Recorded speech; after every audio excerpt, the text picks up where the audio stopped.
C'è stata la visita del Presidente della Regione, lei ha brillantemente illustrato le tante iniziative. Questa visita, diciamo, avrà dei frutti per il lavoro futuro del Genio Civile e per il benessere anche della nostra città?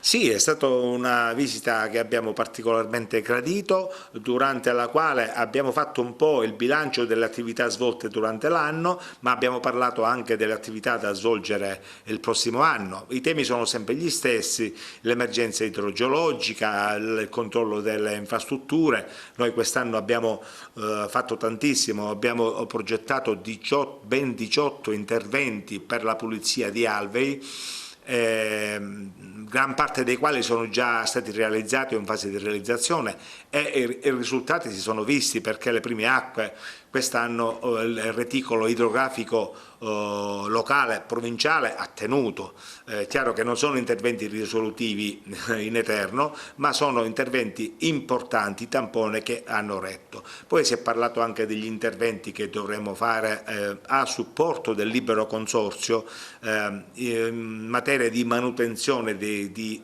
strade provinciali, perché questo in virtù di un accordo quadro che è stato stipulato dal Dipartimento Regionale Tecnico, accordo quadro che ci consentirà di intervenire immediatamente con opere minimali di manutenzione alle strade provinciali, diciamo.